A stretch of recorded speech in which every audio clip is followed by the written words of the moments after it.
Okay, magandang araw sa atin lahat mga kababayan.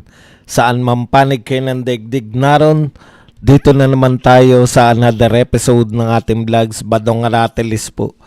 Pag-uusapan natin ngayon, ito no, tablado po sa ICC si Tatay Digong, hindi po pinayagan na mapagbigyan yung kahilingan na bigyan ng interim release si Tatay Digong habang nililitis ang kanyang kaso, no? Ito ay masamang balita na naman mula sa ICC. Pero sanay na po tayo dyan. Hindi na po umaasa ang pamilyang Duterte, maging po si Tatay Digong at si BP Sara. Hindi na po umaasa na mabibigyan po tayo ng katarungan dyan sa ICC. Anyways, laban lang, di ba? Nakita naman po natin yung ating attorney, ang ating pong magiting na attorney ay lumalaban naman si Attorney Kaufman, kaya hayaan na po natin yan. Bawi-bawi na lang tayo. Pag-usapan din po natin, no? Ito pong sabi ni Redon ngayon, sabi po ni Redon, di raw po kailangan ang testimonya o affidavit ni Madriaga. Bakit po kaya? Dahil kaya to sa pinail na perjury case ni BP Sara?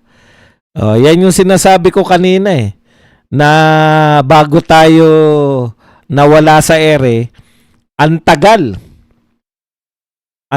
plinano, ang daming pera na ginawa nila dyan sa impeachment, tapos ang bagsak rin lang isang program lang ng 2-hour program. Nasagot na po lahat ni BP Sara.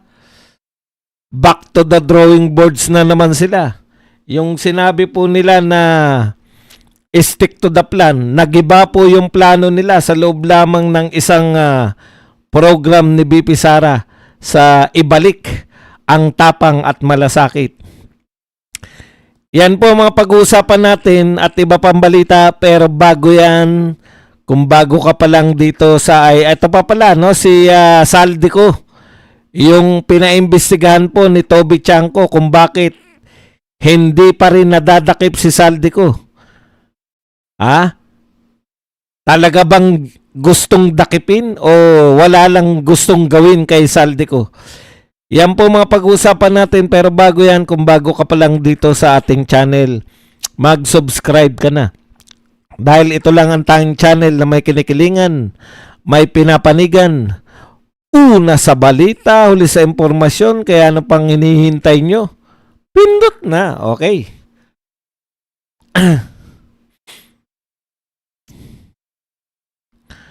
Pag-usapan po natin,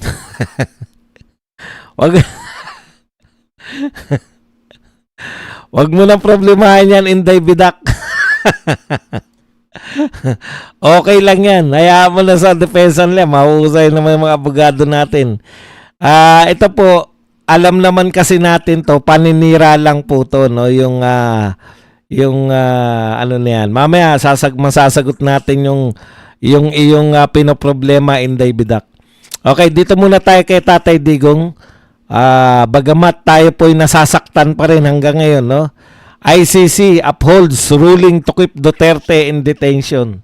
Ayan po, yung apela natin hindi pinansin ng ICC, patuloy pong makukulong si Tatay Digong dyan po sa the Netherlands dahil ayon po sa ICC, flight risk si Tatay Digong.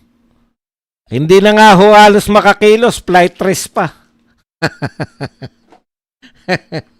Matindi talaga tong ICC. Hindi po sila naniniwala, no? Yung pinaniniwalaan po nila, yun pong kanilang sariling medical report na hindi po ma-verify kung paano nangyari. Ayaw nila nung independent Ayaw nilang pumayag kay Kaufman na magkaroon ng independent medical na pagsusuri dito po kay Tatay Digong, kasi tsak na tsak po na lalabas po na hindi na po kaya ni Tatay Digong.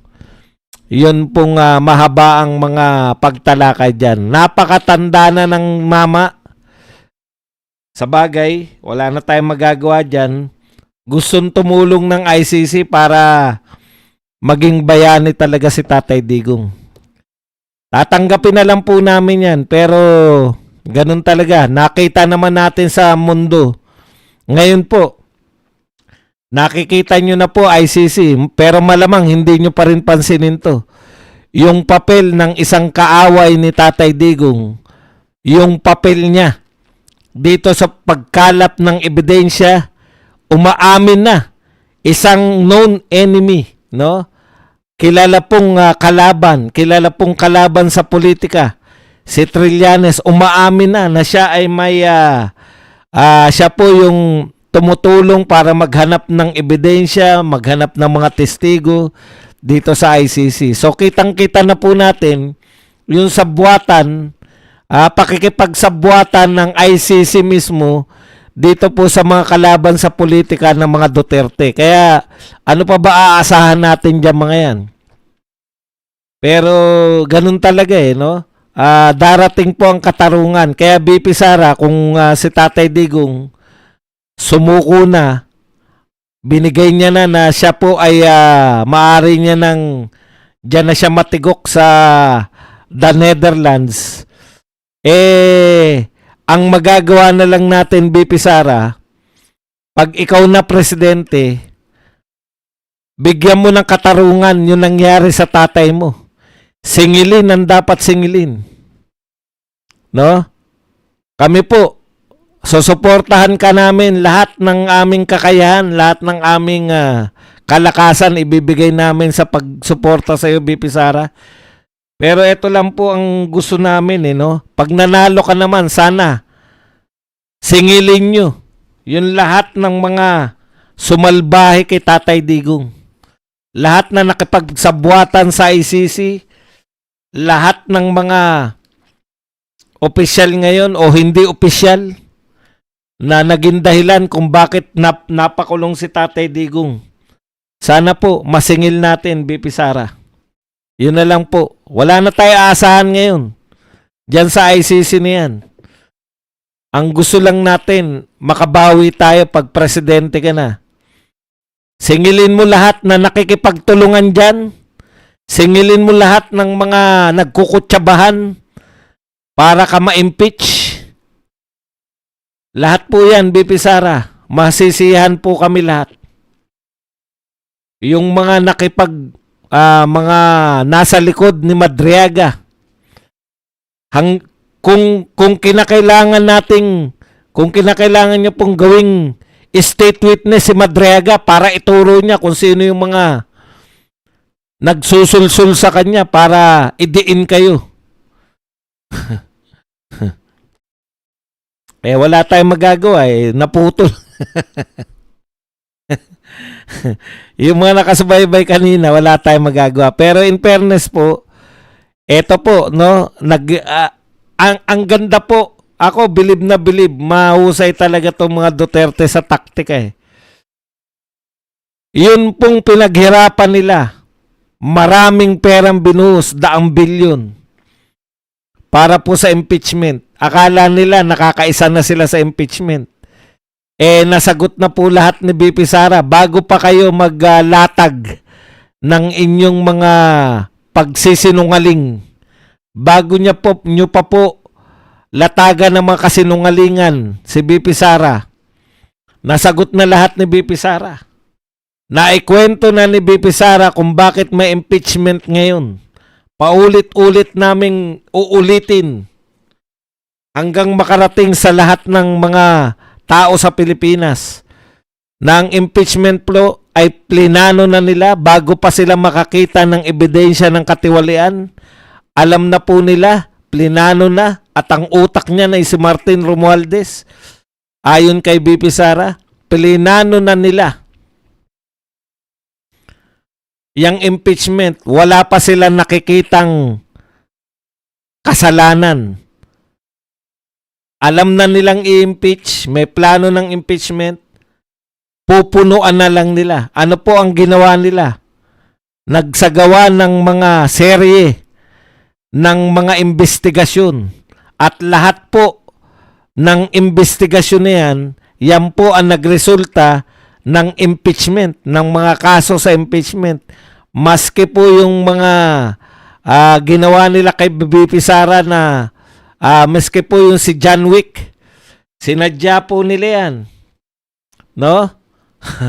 Na may gawin kay BP Sara para si BP Sara makapagsalita ng ganyan. Alam natin kung kailan nagsalita si BP Sara ng galit na galit dahil tinodo na nila Pinakulong na yung mga dapat ipakulong. Wala namang mga kasalanan. Pero isa lang po matitiyak namin. Alam na po ng mga tao ngayon ang ginawa ninyo. Pati si BBM, alam na ng mga tao na alam ni BBM na may impeachment kay BP Sara at hindi niya to hinadlangan. Alam na ng mga tao na alam ni BBM yung impeachment. Alam ng mga tao na alam ni BBM yung People's Initiative, yung palpak na People's Initiative.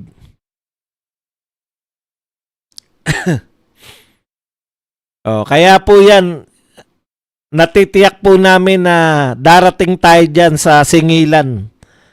Sabi naman ni BP Sara huwag kayong mag-alala. Kaya natutuwa kami, BP Sara, una, sa mga sinabi nyo na hindi nyo sila tatantanan.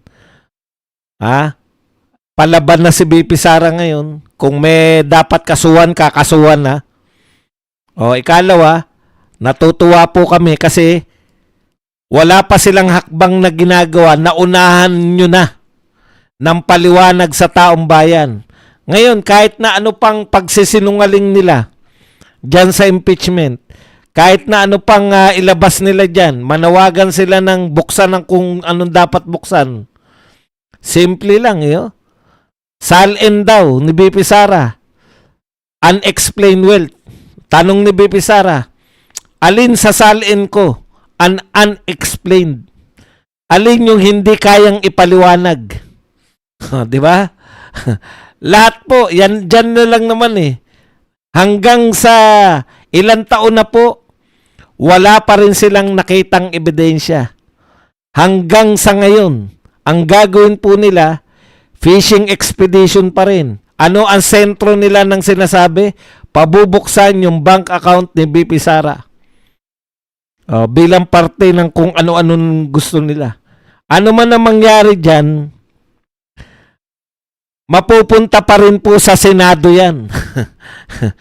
Kaya po, yung pong mga congressman nyo na bumoto para sa impeachment ni BP Sara, alam nyo na po ang dapat gawin. Kasi pag pati kayo, niloloko pa rin ng mga yan, patuloy lang kayo sa pagpapaloko dyan sa mga yan, wala pong mangyayari sa atin pare-pareho. Okay, thank you very much muna kay Marian Terdi na nagbigay po sa atin ng 199 pesos na pangkape. Maraming salamat. Ngayon, ito po, si Terry Ridon, nakakatawa, no? Alam nyo, hindi ba kayo nagtataka si Terry Ridon ang pinakamaingay sa lahat ng mga congressman? Hindi ba kayo nagtataka? Bakit kaya ang ingay-ingay ni Ridon? Samantalang yung ibang mga congressman na napabalitan na bigyan ng maleta, na bigyan ng mga sobre, normal lang. Nag-iingay lang pag kinakailangan. Si Ridon, lahat ng issue. Bakit kaya?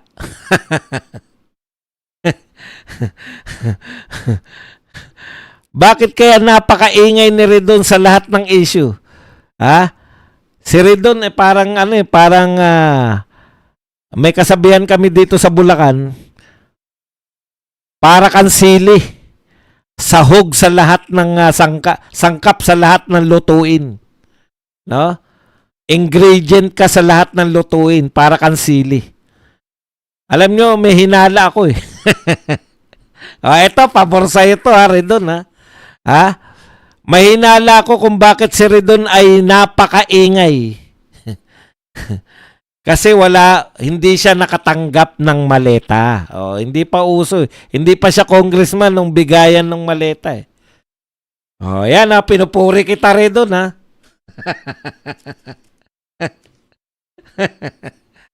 Kaya maingay si Redon kasi hindi niya siya mapagbibintangan na nakatanggap ng maleta dahil hindi pa siya congressman nung bigayan ng maleta. Kaya ka ba maingay Redon kasi hindi ka nakatanggap ng maleta noon? Ibig sabihin po niyan, parang tayo yan, di ba? Hindi tayo bayaran, kaya hindi po siya, wala pong nakakaawat sa kanya.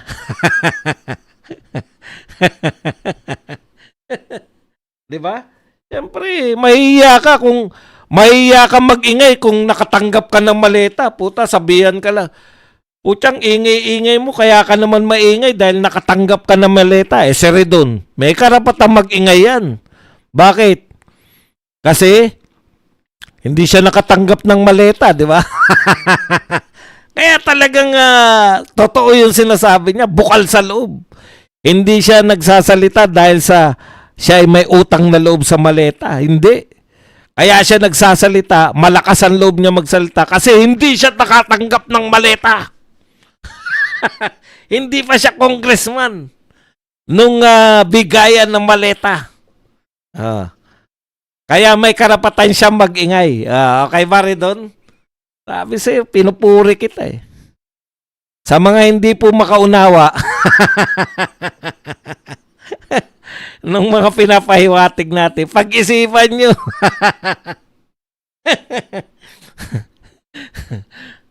Wala ka natanggap na maleta. Kaya nag-iingay ka. Wala akong sinasabing kung pinupuri nga kita, hindi ka nakatanggap ng maleta eh. Baka naman. Kasi ako ganun eh. Dati hindi pa ako ng SMNI, di ba? Binibiro ko dati lagi. SMNI, baka naman.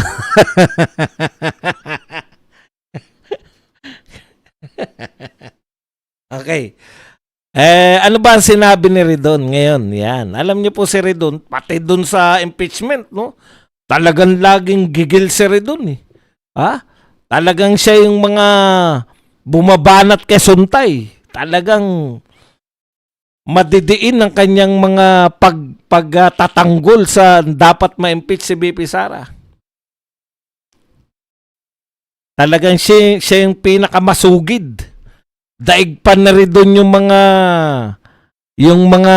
anong tawag doon, sponsor. Mas gigil pa siya sa mga sponsor eh. Bakit kaya? Paliwanag ko dyan kasi hindi pa siya congressman nung bigayan ng maleta.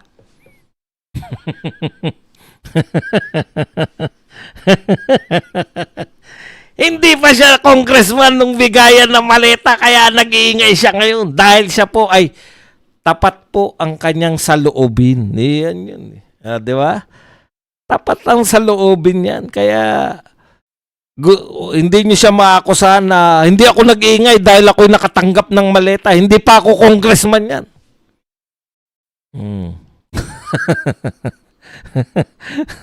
Yung mga nahiwagan, ano kaya sinasabi nito ni Badong? Bakit pinupuri si Redon? Kapuri-puri po yan. Biruin nyo na nag-iingay ka kahit wala ka natanggap na maleta. Talagang ang ibig sabihin niya na totoo ang pinaglalaban niya. Lahat di ba? Lahat sausaw siya eh. Puta, pati nga Dolomite gusto niyang imbestigahan eh.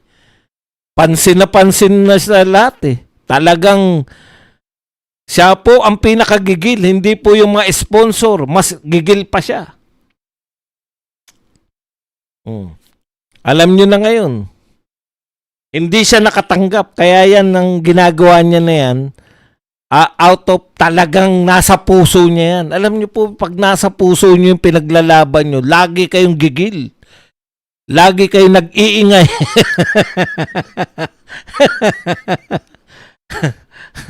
Hindi bayaran si Redon. Kaya matapang po siya nakikipaglaban. Tama. Okay ba, Redon? Pinopromote kita, Redon, ha? Iba ka sa akin. Malakas ka sa akin, eh. Ha? Ulitin ko po. Kaya nag-iingay si Redon, ha? Dahil bukal sa loob niya ang pakikipaglaban. Hindi nga siya nakatanggap ng maleta, eh. O ni supot man lang, hindi nakatanggap. Ha? Kaya talagang ang kanyang pakikipaglaban ay ganun na lang. Pero malay nyo.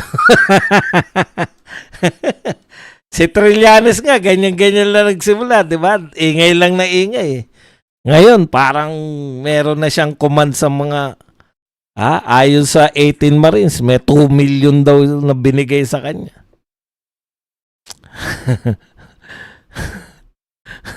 Okay. Pag-usapan po natin yung sinabi na Redon. Iyan. Terry Redon, affidavit ni Madriaga, di kailangan. Aba, eto po, sinabi niya to kasi ngayon, sinampahan na po ng perjury si Madriaga. Nakita niyo po, lahat ng kanilang mga kumbaga ng mga plano nila, 'di ba? Nakakuha sila ng ebidensya, meron ng Mary Grace Piatos, meron ng iba-ibang pangalan. Tapos nakakuha din sila ng mga AOM. Yung AOM po, nililito lang po kayo. Hindi po kaso yung AOM. In fact, karamihan po, observation lang yan eh, di ba? Okay. Kung ano yung mga kulang mo. Ibig sabihin, kung may kulang ka, kukumpletuhin lang. Pero ginawa po nilang mga issue ang AOM para mag-conduct sila ng, makapag-conduct po sila ng investigasyon. Pag may investigasyon na po, maaari nilang i-request yung mga confidential na mga papeles. At sa pagko-confidential na mga papeles, doon po nila nakita si Mary Grace Piatos na naipaliwanag na rin po na napaka-normal lang na gumamit ng aliases. Napaliwanag na rin po ni BP Sara sino nagpasimuno nito ng impeachment, yung Makabayan Black, dahil nung panahon niya na mayor siya sa Davao, ay nagawa nilang pag-ugnayin yung mga rebelde at yung Makabayan Black. Kahit daw sabihin nyo pa red tagging, may ebidensya si BP Sara. Bakit nga pala hindi kayo nagsasabing red tagging ngayon kay BP Sara? Lahat ng tao, tanong ko sa Makabayan, lahat ng tao, pag inugnay ang mga Makabayan groups, iba-ibang grupo yan, di ba? Pag inugnay yung mga Makabayan groups, pumapalag kayo ng red tagging, red tagging. Bakit si BP Sara, sinabihan kayo na may ugnayan yung Makabayan sa mga rebelde? Bakit hindi namin narinig ng red tagging yan, BP Sara? Inunahan na rin sila. Sabi ni BP Sara, may ebidensya ako.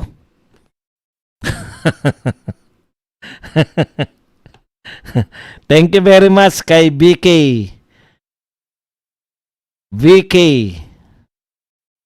2692. Yan. Maraming salamat sa 499 at dahil dyan gawin na natin siyang moderator. $499. Okay.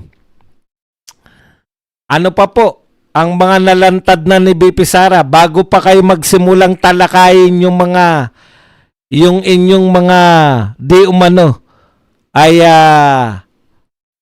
ebidensya laban kay BP Sara. So, ginawa po ninyo, hanapan ng ebidensya yung inyong mga hearing, which is wrong. Dapat meron na, sabi nga, nagtaka nga sila banat bay, di ba? Hindi po ba BP Sara, dapat nauuna yung krimen bago mag-imbestiga?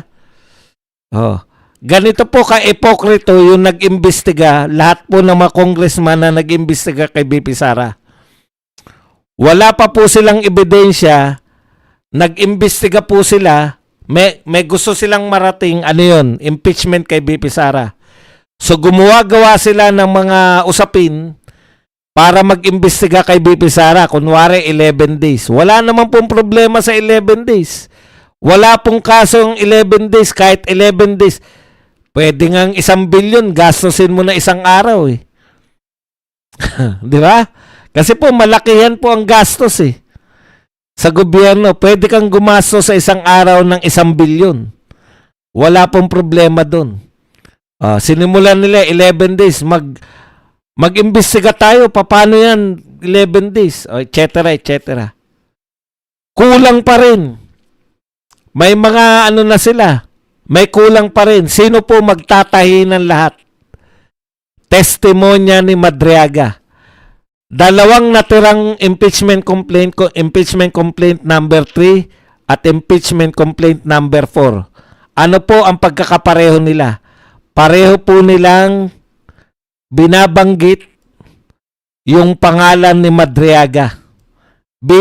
So sa makatuwid, si Madriaga po ang state witness nila. Kumbaga, katumbas na star witness, yun.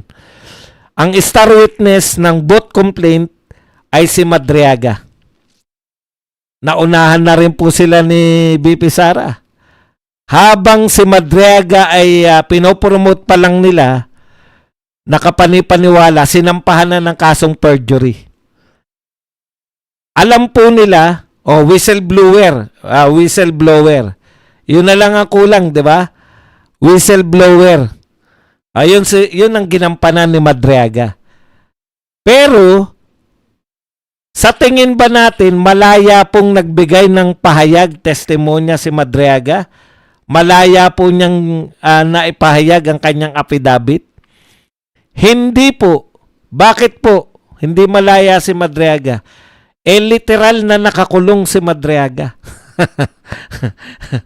Ang ibig po sabihin ng malaya, malaya ka talaga. Malaya ka na gumagawa kagustuhan mo. Paano nyo sasabihin? Paano nyo sasabihin na malaya yung isang taong literal na nakakulong? In fact, umamin si De Lima na kinakausap niya sa kulungan si Madriaga. Ibig mo sabihin, De Lima, ikaw kumakausap kay Madriaga sa kulungan? Kulungan nga eh. Nakakulong. Kaya hindi malaya ang testimonya ng mga yan. Lalo na, pwede mo kasi yan, di ba? Tayo naririnig natin, merong bilanggo na gusto, operan yan eh. Operan mo yan, di ba? Mawawalan ka ng kaso, ituro mo lang yung mastermind. Ang problema, iba yung kaso ni Madriaga eh. Kung di ako nagkakamali, kidnapping yata eh. Ano kinalaman nun dito? Wala. Edi mapapaboran si Madriaga kung inopera niya na, sige, pag kumanta ka, pag tinuro mo si BP Sara, gagawin ka namin state witness, kung ganun ang inoper, okay lang yan. Gawin nating state witness si Madriaga. Kung ano yung mga ng mga kumakausap sa kanya. Kung ano ang pinangako sa kanya, bakit niya tinuro si BP Sara. Ngayon, palalabasin nila. Una, pinalalabas nila na si Madriaga ay balak ipagurgur. Alam niyo po, pag pinagurgur po yan, hindi po obra na si BP Sara yan. Una, wala naman siyang power sa BJMP. Kasalanan po ng BJMP management yan. Dapat imbestigahan pag may nangyari kay Madriaga. Wala naman pong hold. Si BP Sara sa BJMP. Ikalawa po, mas gusto po ng kampo ni BP Sara na tumistigo si Madriaga, yung soul. Tumanggi lang daw si Madriaga pero sinusuhulan daw siya 500 million to 1 billion. Hindi po kinakailangan suhulan ni BP Sara yan. Gusto nga ng kampo ni BP Sara na tumistigo si Madriaga para maipakita sa mundo Kung anong klaseng testigo to. At tatanungin din nila, sino ang nagtutulak sa iyo na ituro si BP Sara? Mas gusto po ng mga abogado yun. Sa tingin nyo ba, yung isang abogado hindi niya kayang palabasin na nagsisinungaling yung isang testigo? Yan po ang pinag-aralan ng mga abogado. Paano paiikutin yung testimonya ng isang nagsisinungaling na testigo. Ngayon, so kitang-kita po natin na natataranta sila kasi sinampahan ng perjury. Ang problema kasi niyan, pag naunang lumabas yung perjury at lahat ng kaso nila nakabatay kay Madriaga, sasabihin lang ng kampo ni BP Sara sa Senado, pag nakarating yan sa Senado, Your Honors, ang pangunahin po nilang testigo laban kay BP Sara ay napatunayan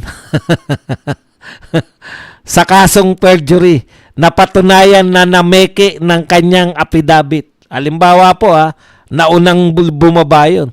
Tapos na yung kaso. Dismiss na yan. 'Di ba? Kaya po sinampahan ng perjury si Madriaga. Once na napatunayan na nagsinungaling si Madriaga sa kanyang affidavit, hindi pa na isasampa yung kaso sa Senado, tapos na po yan. Kaya nagkakaroon po sila, bintang sila ng bintang. Pinaka po ang best way out nila para hindi tumistigo si Madriaga. Alam nyo na kung paano siya hindi makakatestigo, di ba? Tapos ibibintang na lang dito. Panibagong kaso na naman kay BP Sara. Pucha, malaking kalokohan po yan. Mas gusto ng kampo ni BP Sara na si Madriaga ay tumistigo. Kasi ang dami na natin beses na nakita yan. Dito lang sa mga engineer ng taga Bulacan. Alam natin kung nangungungo sila o ano . Hindi na 1-year ban rule yan, Inday Bidak.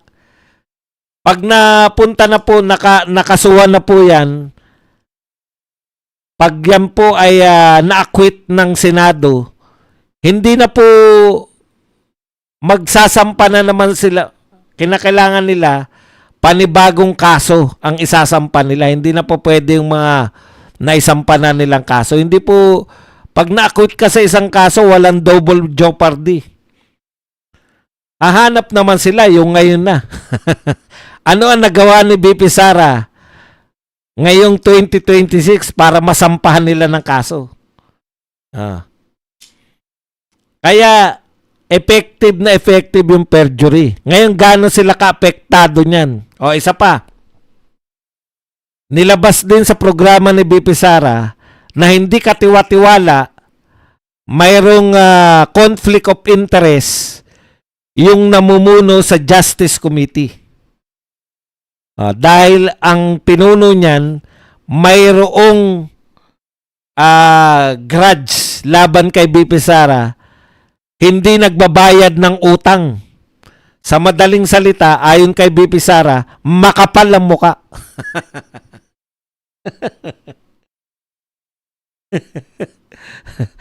Makapal ang muka. 8 million hindi nagbayad. Nung panahon daw na nangangailangan ng abogado, pumayag naman daw yung asawa ni BP Sara. Pagkatapos, 8 million hindi magbayad. Ang lakas pang bumanat. Ang lakas pa ng loob na bumanat. Conflict of interest. Talagang, kita mo ngayon, hindi sumasagot si Luistro, di ba? Sagutin mo, Luistro, may utang ba kayo ay, anong uri yan? Kaya mo i-impeach. Kami ang basa namin Kaya gusto mo ma-impeach yan si BP Sara para tawad-tawad na sa utang. Anong tawag dyan? Estapador? Magpa-file po ng pinag-aaralan nilang kasuhan ng conflict of interest si Luistro. Nakita nyo? Estapado. Nakakahiya. Anong honor niya mga, kung magtawagan kayo, your honor? Anong honor niyo, hindi nga kayo nagbabayad ng utang? Kala namin mga kaming mahihirap lang kaming mga mahihirap, hindi makabayad ng utang kasi walang pambayad. Putya, kayo ang yayaman nyo. Kita mo naman mga damit mo, talagang di natin alam kung saang hukay mo kinukuha. Pero ang mayaman na ayaw magbayad ng utang, balatuba ang tawag namin dyan.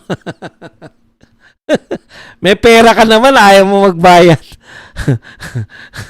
Balatuba yan. Yan po ba mga katiwa-tiwala? Ha? Nangunguna sa pag-impeach kay BP Sara? Balasubas? Hindi nagbabayad ng utang? Oy, sumagot ka. Ano masasabi mo? Kailan ka magbabayad ng utang, Luis Tro? Aba, hindi po kami nagsabi niyan. Nanood lang kami kay BP Sara. Makapal daw ang mukha mo.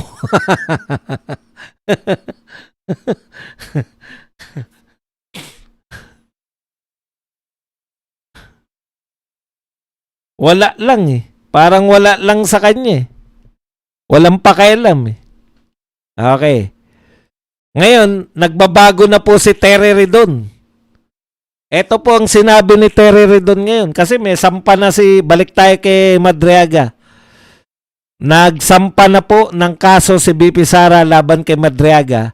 Sabi nga ng abogado eh. Hindi nga lang namin dapat papansinin yan. Kaya lang, ginamit na sa impeachment. O, natrap din kayo. Akala nyo hindi papansinin ni BP Sara, no? O, kayo ngayon magpapaliwanag. Paano kung yung star witness nyo ay napatunayan o guilty sa kasong perjury? Diguho na lahat ng inyong impeachment. Pero, dahil si Ridon ay maingay, dahil tapat po siya. Si Ridon po kaya nag-iingay dahil tapat po yan. Wala po siya natanggap na maleta. Kahit ako mag-iingay. Okay. Si Ridon po, iba na ang sinasabi tungkol kay Madriaga ngayon. Sabi ni Ridon, ito, affidavit ni Madriaga, di kailangan. Makaka-stand on his own pa rin daw yung impeachment laban kay BP Sara kahit wala yung affidavit ni Madriaga. Ay, teka muna. Narinig namin nasa complaint number 3 at complaint number 4 yung pangalan ni Madriaga. Na ayon kay Madriaga, siya po yung nagtatahi. Siya yung pinakasusi ng lahat ng bintang kay BP Sara. Kasi hindi maiugnay kay BP Sara lahat eh. Ang nag-ugnay kay BP Sara, si Madriaga.